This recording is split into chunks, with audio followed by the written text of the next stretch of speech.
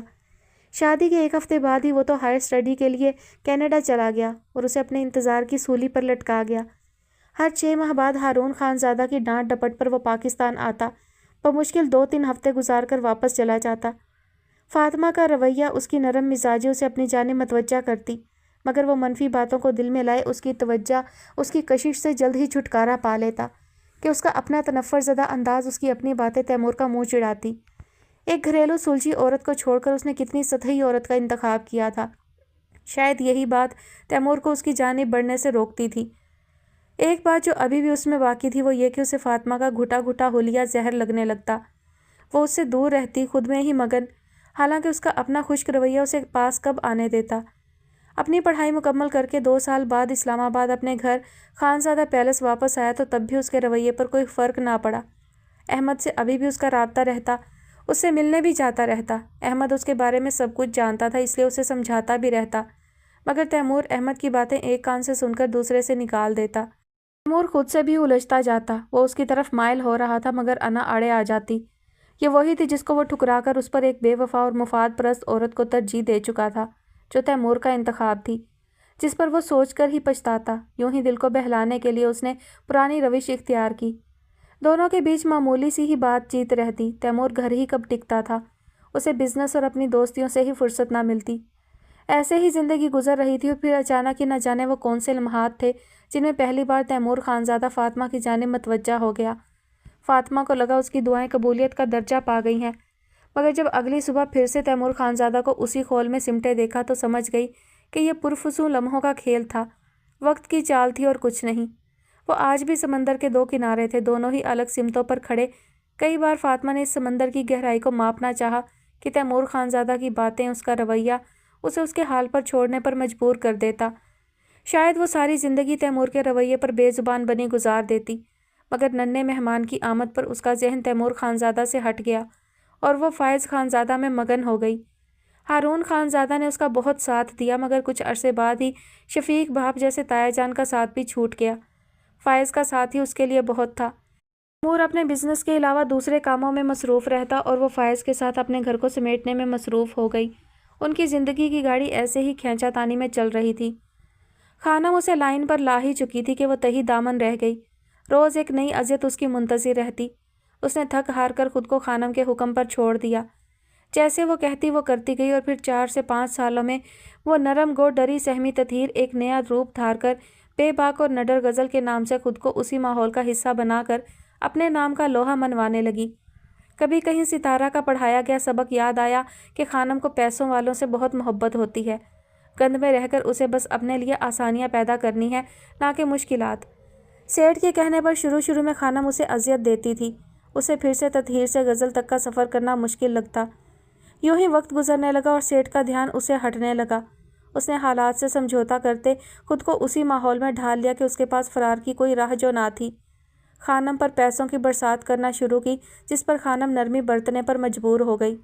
پھر وہ مکمل طور پر اس ماحول میں رنگ گئی، گالی گلوچ بغیر کسی کا لحاظ کرتے، مرد کی حد سے بڑھتی بدتمیزی پر اس کی ٹھکائی کرتی کہ وہ یاد رکھتا، پھر کبھی غزل کی جانب کوئی رخ نہ کرتا۔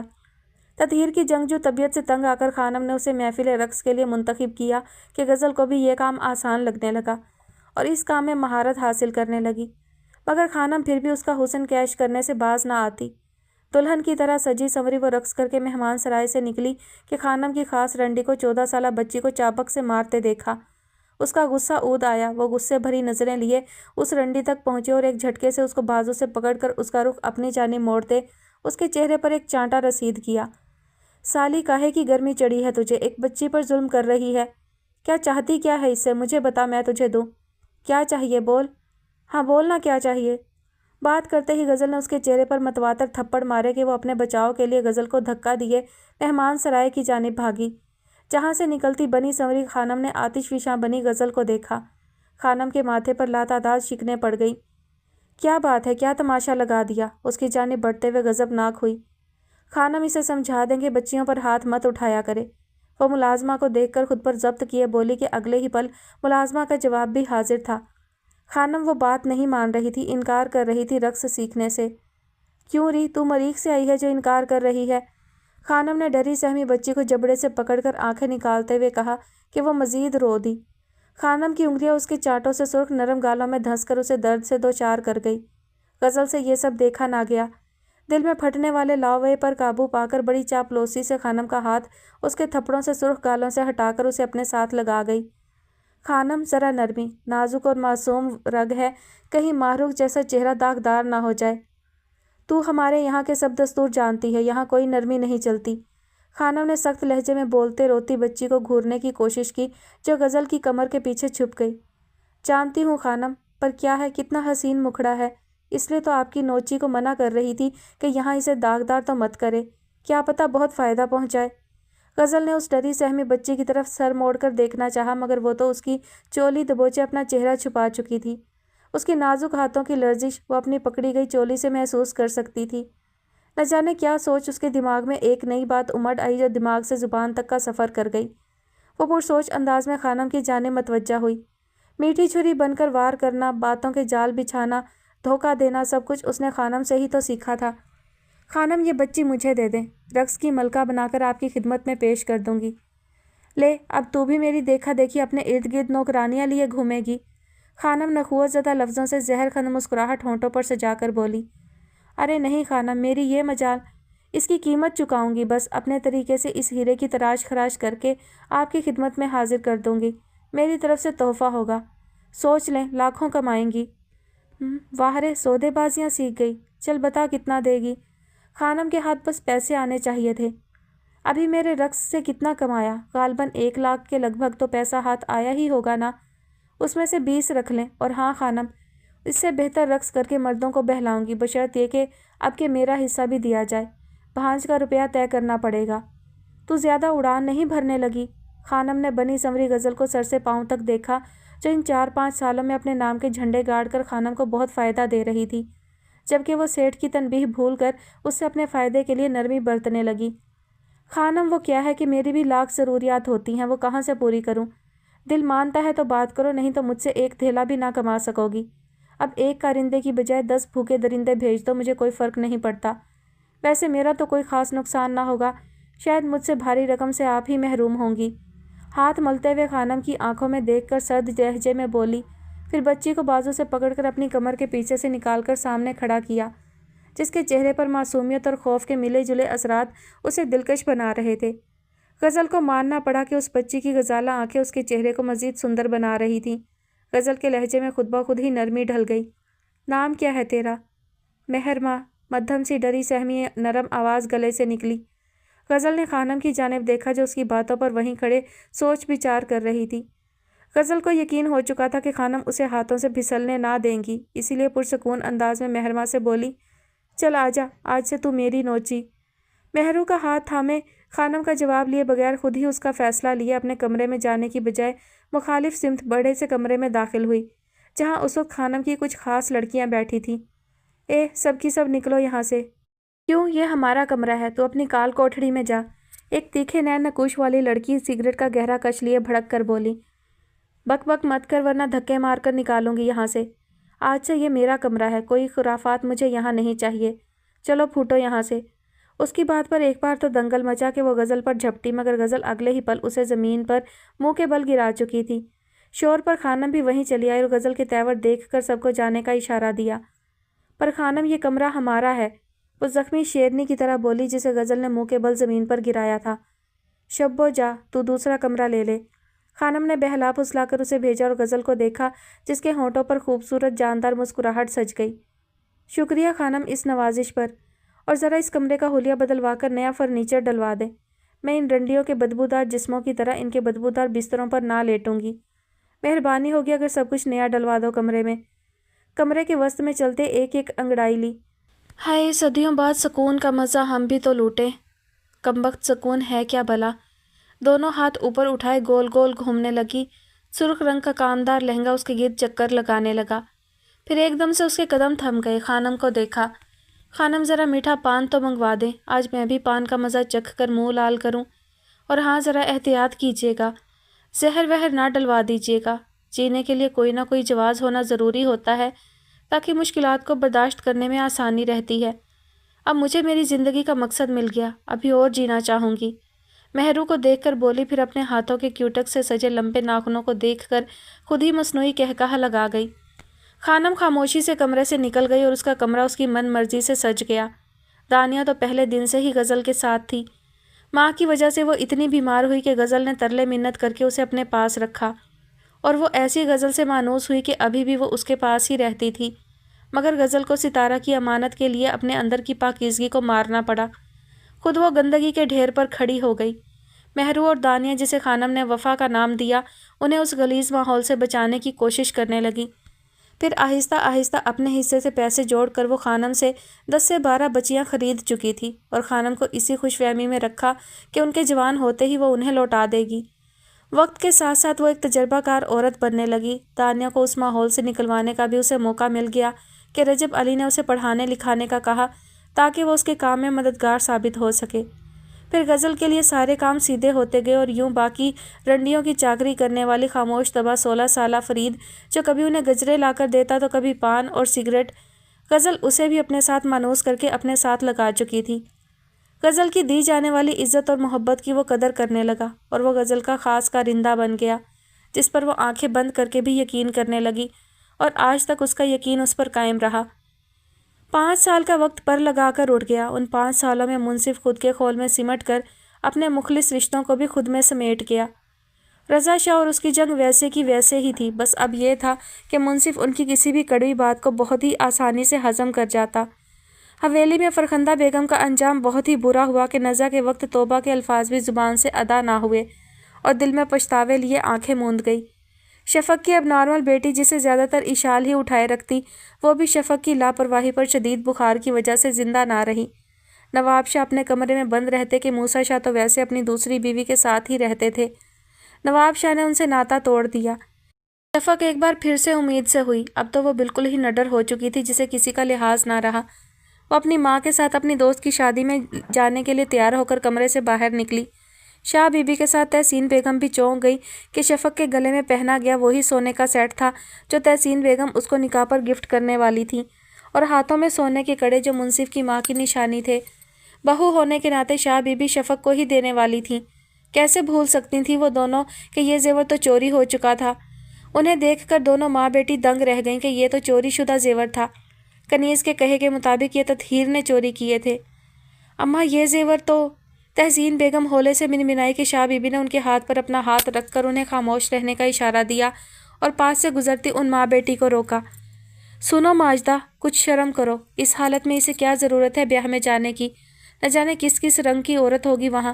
اس کا بے ڈھنگا وجود دیکھ کر ناگواری سے ٹوک گئی۔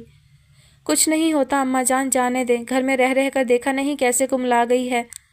میری بات نہ ماننے کی تو تم لوگوں نے قسم کھائی ہے نا، کم از کم بڑی چادر ہی لے کر خود کو ڈھانپ لے۔ اماں جان شادی پہ جا رہی ہوں، مرنے پہ نہیں، شفق نے منہ توڑ جواب دیا کہ تحسین بیگم کب ماں کی بے عزتی برداشت کر سکتی تھی، اس لیے بولے بغیر نہ رہ سکی۔ شفق کیسے بات کر رہی ہو تم، دادی ہیں تمہاری۔ ان کی نظریں بار بار زیور کی طرف ہی بھٹک رہی تھیں۔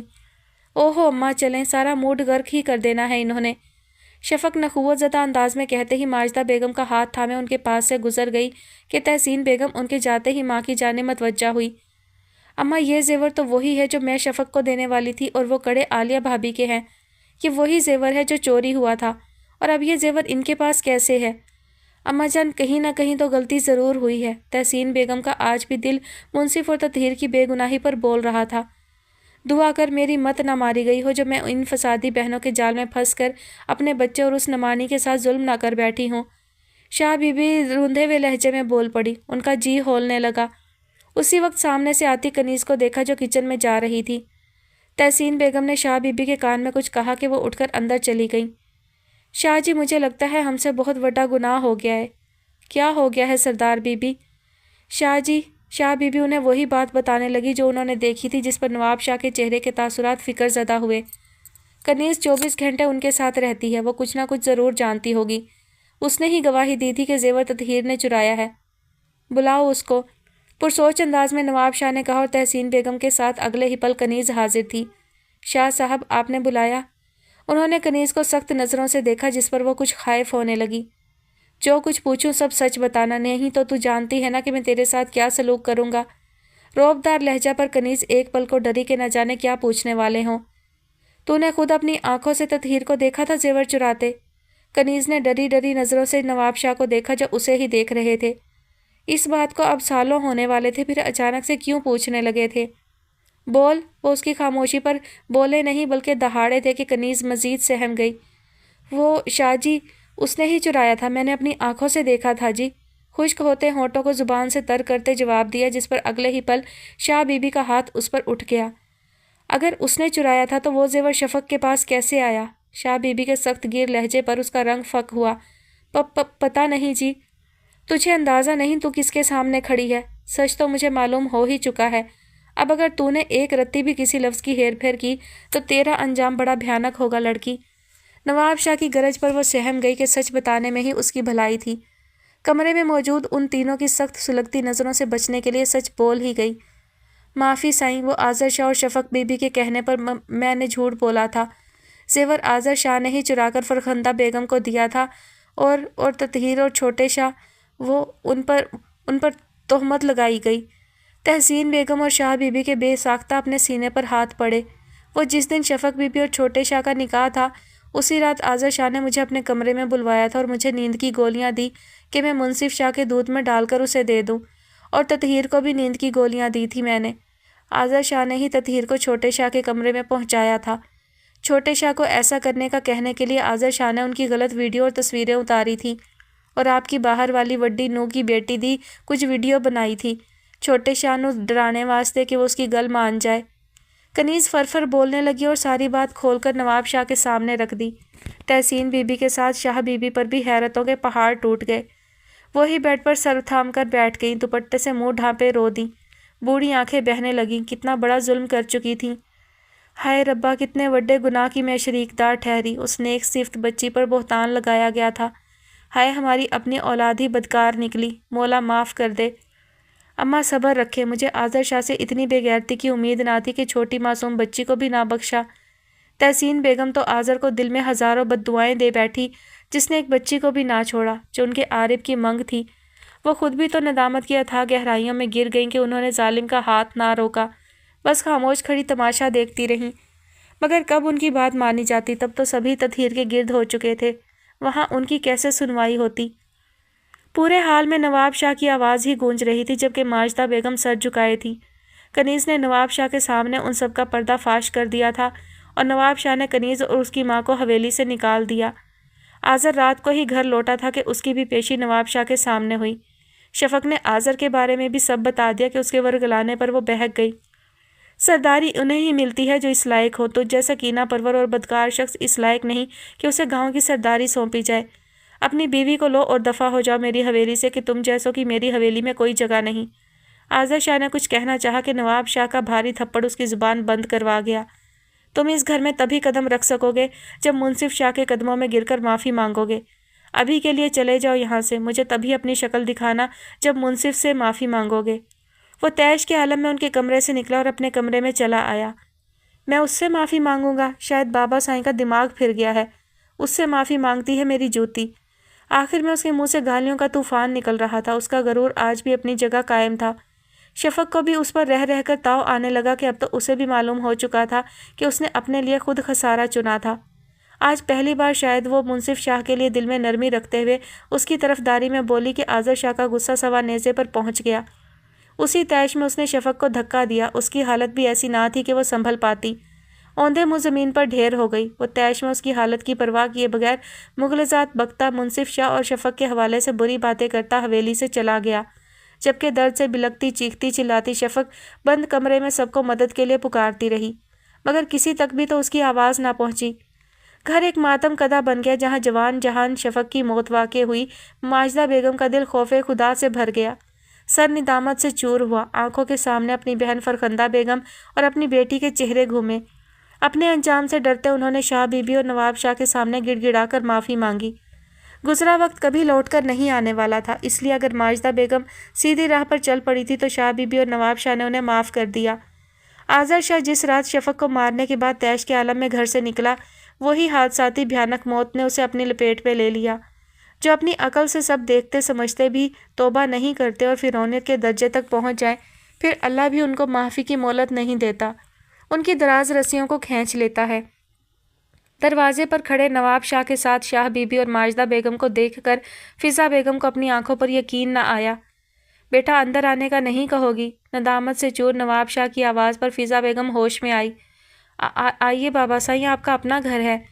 فضا بیگم نے خود کو نارمل کیا اور سب سے بہت احترام سے ملی۔ گھر آئے مہمانوں سے بدسلوکی کرنا ان کی تربیت میں شامل نہ تھا۔ انہیں ڈرائنگ روم میں بٹھا کر رضا کو فون پر صورتحال بتائی۔ وہ تھوڑی دیر تک گھر پر موجود تھے۔ فضا بیگم کی طرح وہ بھی انہیں دیکھ کر ورطۂ حیرت میں چلے گئے۔ ان کے آنے کا مقصد جو بھی تھا ماجدہ بیگم نے ہی بیان کیا، اور کیسے فضا بیگم اور رضا سے ہاتھ جوڑ کر معافی مانگی کہ رضا شاہ نے ہی اپنی بھابھی کو اس عمل سے روکا، جبکہ فضا بیگم خاموش رہتے ہوئے کسی گہری سوچ میں ڈوبی تھیں کہ انہیں معاف کرنا اتنا ہی آسان تھا۔ منصف احمد کتنا رویا تھا، گڑ گڑایا تھا، تڑپا تھا، اور فضا بیگم راتوں کو اس کے ساتھ اس کے دل کا غم کم کرنے کے لیے ہوتی۔ کئی رت جگہ انہوں نے منصف کے ساتھ اس کے لیے کاٹے تھے۔ کیا سب کچھ بھول جانا اتنا آسان ہوگا؟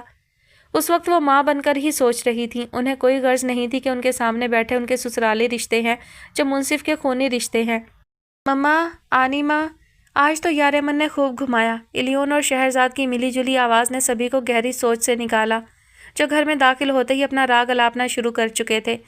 وہ چاروں منصف کے ساتھ گھومنے پھرنے گئے جن کی آمد ابھی ہوئی تھی۔ منصف کا سوچ کر ہی رضا شاہ اور فضا بیگم فکر مند ہوئی۔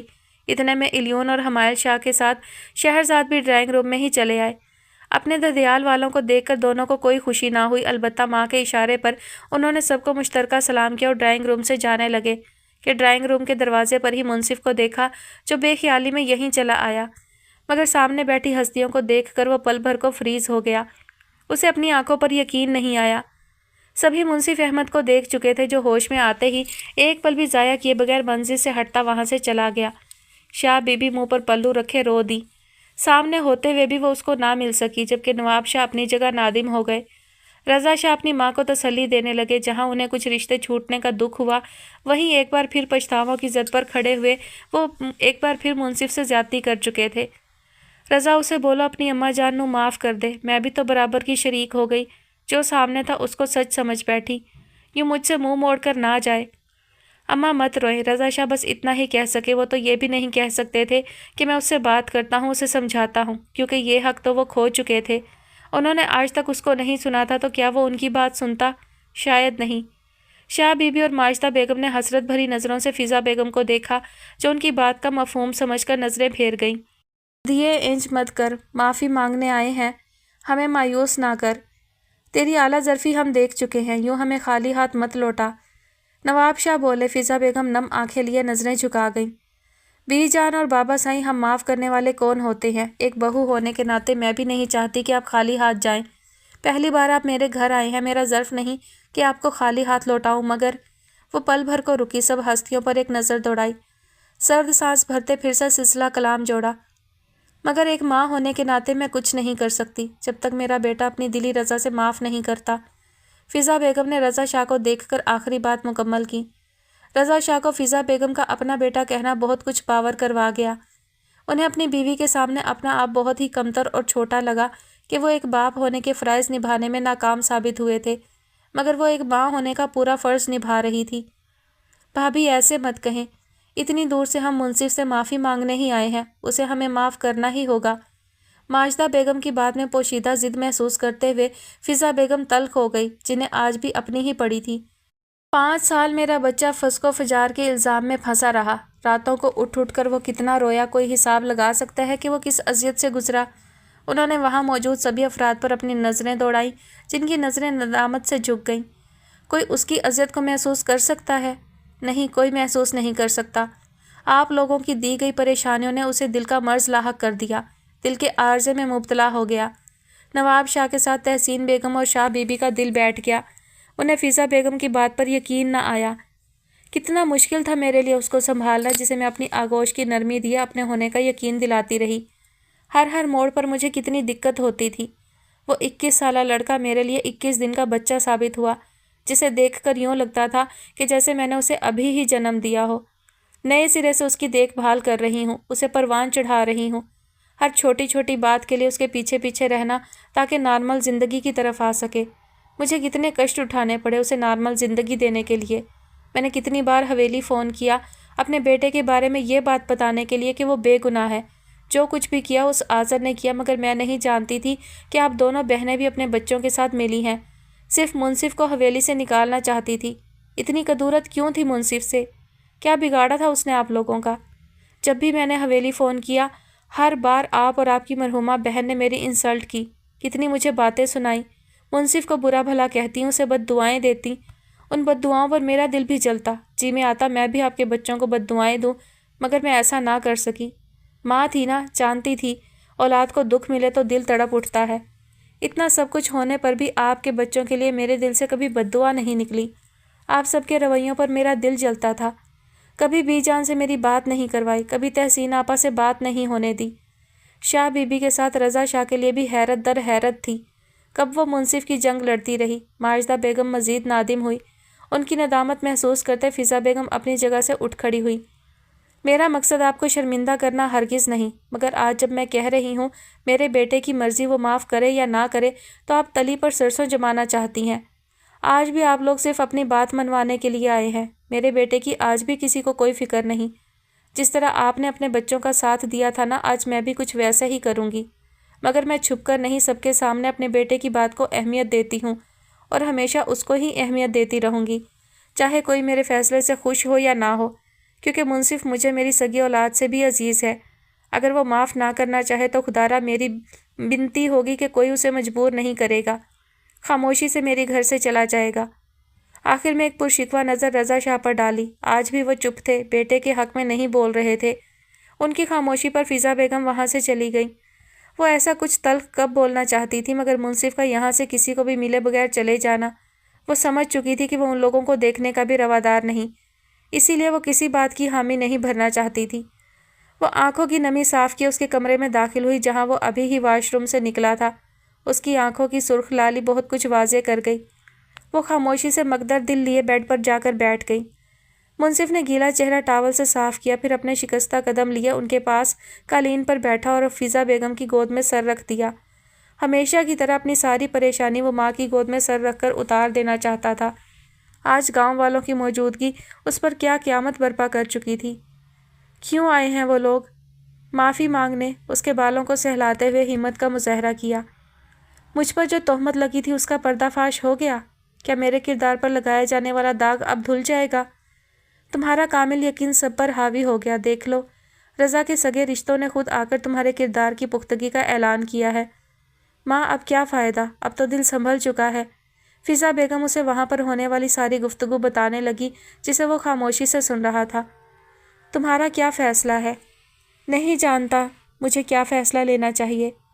ایک ماں کبھی اپنے بچوں کو غلط صلاح نہیں دیتی۔ تمہارا فیصلہ میرے لیے زیادہ اہمیت رکھتا ہے۔ اپنے دل سے فیصلہ لو، جس فیصلے پر دل مطمئن ہو۔ میں اپنے بچے کے ساتھ ہوں۔ تطہیر کا سوچ کر میرا دل نہیں مانتا کہ یہاں میں کوئی مثبت رویہ اپناؤں۔ جی کرتا ہے جیسے ہمیں حویلی سے نکالا گیا انہیں بھی اس گھر سے جانے کا کہہ دوں، ویسی ہی عدالت لگاؤں، ویسے ہی ان پر چیخوں چلاؤں جیسے تطہیر پر چیخے چلائے۔ انہیں دیکھ کر میرے پرانے زخم پھر سے تازہ ہونے لگے۔ نہیں معاف کر پاؤں گا۔ اس کی بات پر دروازے پر کھڑی شاہ بی بی کے آنسو بہنے لگے۔ منصف پتر، معاف کرنے والا تو سب سے بڑا ہوتا ہے نا۔ شاہ بی بی کی آواز پر اس نے ماں کی گود سے سر اٹھایا اور آتی آواز کی سمت دیکھا جہاں شاہ بی بی ان سے کچھ ہی فاصلے پر چھڑی کی مدد سے کھڑی تھیں، جو اب ان کی جانب بڑھتے فضا بیگم کے ساتھ ہی بیٹھ گئیں۔ ایسا کیا کروں کہ تو اپنی اماں جان نو معاف کر دے؟ ہاتھ باندھوں تو میری معافی قبول ہو جائے گی؟ میں نہیں مان سکتی دھیے تیری گل، مجھے اپنے پوتے نو مجبور بھی کرنا پیا تے کراں گی۔ اپنی اماں جان نو معاف کر دے، میرے سر دی سفیدی دی حیا کر لے۔ شاہ بی بی کی آخری بات پر اس کا دل ساکت رہ گیا۔ ایک سر کی سفیدی اور ایک سر کی ردا، یہی تو گاؤں کے بڑے سے بڑے نواب کو جھکا جاتی تھی۔ وہ تو پھر ایک عام سی سوچ کا مالک عام سا لڑکا تھا، کیسے اس سر کی سفیدی کا لحاظ نہ کرتا؟ شاہ بی بی کی آنکھوں کی نمی پر اس کا دل پسیج گیا۔ وہ ایسا ہی تو تھا جلد معاف کر دینے والا، یا شاید فضا بیگم کی پرورش اور ان کی مثبت باتوں کا نتیجہ تھا جو وہ وقتاً فوقتاً اس کو سمجھانے کے لیے بتاتی رہتی۔ انہی باتوں کا اثر تھا کہ وہ نہ چاہتے ہوئے مثبت فیصلہ لے گیا، مگر اپنے دل کا کیا کرتا جو بس تطہیر نام کا ہی ورد کرتا تھا، جس کے لیے وہ دل کو روگ لگا بیٹھا تھا۔ رضا شاہ بھی ایک بار پھر سے معافی کے طلبگار بن بیٹھے۔ اس بار بھی اس نے انہیں سب کے ساتھ معاف تو کر دیا، مگر اب کی بار اس نے خود اپنے اور ان کے درمیان ایک فاصلہ حائل کر لیا، اور وہ اب خود اس فاصلے کو ختم نہیں کرنا چاہتا تھا۔ اماں کچن میں کام کر رہی تھیں۔ انہیں اس بات پر یقین کرنا ہی پڑا کہ ولید لغاری واقعی ایک نیک اور فرشتہ صفت انسان تھا۔ ولید لغاری تو ان کے بارے میں کچھ بھی نہ جانتا تھا۔ بچہ بارش کی ٹھنڈ کی وجہ سے بیمار پڑ گیا تھا کہ ولید نے انہیں ابھی اپنے گھر پر ہی ٹھہرایا ہوا تھا۔ پھر باتوں باتوں میں ماں جی نے خود ہی ولید لغاری کو اپنے بارے میں سب بتا دیا، جسے سن کر ولید لغاری کا دل کتنا کڑھا تھا۔ انہیں لگا دنیا میں ہر انسان دوسرے انسان سے زیادہ دکھ اور تکلیف میں مبتلا ہوتا ہے۔ انہوں نے ماں جی کو بھی بے سہارا بوا کی طرح اپنے پاس ہی رکھ لیا۔ ہادی، جی اماں۔ ہادی نے کتاب سے سر اٹھا کر ماں کو دیکھا۔ جائیے ذرا ولی پتر نو دودھ دے آ۔ جی اماں، ابھی دے آتا ہوں۔ وہ موڑے سے اٹھا، کتاب وہیں رکھی اور ٹرے میں رکھا دودھ کا گلاس لیے چلا گیا، جبکہ ماں جی 2-3 سنک میں پڑے برتن دھونے لگیں۔ بوا کمرے میں عشاء کی نماز ادا کر رہی تھیں، اسی لیے ماں جی ہی یہ کام کرنے لگی۔ ہادی نے دروازہ نوک کیا اور اجازت ملنے پر اندر داخل ہوا، جہاں ولید لغاری کسی کتاب کا مطالعہ کر رہے تھے۔ اماں نے دودھ بھیجا ہے۔ ہاں، رکھ دو۔ ہادی نے دودھ کا گلاس رکھا اور جانے لگا کہ ولید لغاری نے کتاب بند کرتے ہوئے اسے روکا اور اپنے پاس بٹھا لیا۔ تمہاری پڑھائی کیسی جا رہی ہے؟ انہوں نے اس کا ایڈمیشن دانیہ کے اسکول میں ہی کروا دیا تھا۔ ہادی کو دیکھ کر ہی ان کا دل بہل جاتا، انہیں الگ سی مانوسیت اس بچے سے ہونے لگی۔ اچھی جا رہی ہے۔ ہادی شروع سے ہی بہت محنتی بچہ تھا، اس کی چمکتی آنکھوں میں آگے بڑھنے کا جذبہ ولید لغاری کو بہت کچھ سوچنے پر مجبور کر گیا۔ اگر پڑھائی میں مشکل ہو تو بتا دینا، میں مدد کر دوں گا۔ نہیں صاحب۔ پھر سے صاحب؟ وہ ہادی کو ٹوک گئے۔ ہادی ولید لغاری کی جانب دیکھتا خاموش رہ گیا کہ وہ دوبارہ گویا ہوئے۔ پتہ ہے میں نے تمہیں کیوں بولا کہ تم مجھے بابا کہا کرو؟ ہادی نے نفی میں سر ہلایا۔ کیونکہ میری بیٹی دانیہ مجھے بابا پکارتی تھی۔ تم مجھے بابا پکارتے ہو تو میری بیٹی کی کمی پوری ہو جاتی ہے۔ وہ محبت سے ہادی کے بال سنوارتے ہوئے بولے۔ آپ کی بیٹی کہیں کھو گئی؟ ہاں، برہان خان آفریدی بھی ستارہ اور دانیہ کو ڈھونڈنے میں ناکام ہوا تو ولید لغاری نے اپنی عزت کو خدا کو سونپ دیا۔ وہ اپنی قسمت پر صبر کر گئے۔ ہم بھی ایک دوسرے سے بچھڑ گئے۔ بابا، کیا جو بچھڑ جائیں وہ جس طرح بچھڑتے ہیں اسی طرح مل بھی جاتے ہیں؟ ہادی کی نظریں ایک زاویے پر ٹکی، آنکھوں میں نمی جمع ہونے لگی۔ دنیا کی بھیڑ میں بچھڑے لوگ مل جاتے ہیں، مگر جو اگلی دنیا کو سفر کر جائیں ان سے ملنا یہاں ناممکن ہے۔ دعا کیا کرو کہ ہم سے بچھڑے ہمیں مل جائیں۔ میں جب بڑا ہوں گا تو انہیں کہیں سے بھی ڈھونڈ لوں گا، اور آپ کی بیٹی کو بھی۔ ہادی نم آنکھوں کی نمی چھپاتا ولید لغاری کے کمرے سے چلا گیا اور وہ اسے دیکھتے ہی رہ گئے۔ وہ ہادی کی بھی کھوئی چیز کے بارے میں جانتے تھے، مگر یہ نہیں جانتے تھے دونوں ایک ہی شکار کے جال میں پھنسے ہیں۔ دونوں لا علم ہی تھے۔ یوں ان کا ایک اجنبیت سے استوار ہونے والا تعلق قریبی ہونے لگا۔ ولید لغاری بہت ہی طریقے سے اس بچے کا دماغ موڑتے گئے کہ بڑے ہو کر وہ اپنی کھوئی چیز کو تلاش کر سکتا تھا۔ انہوں نے اس ننھے سے بچے کی پرورش میں کوئی کمی نہ چھوڑی اور اسے اس کے پیروں پر کھڑے ہونے میں مدد دینے لگے۔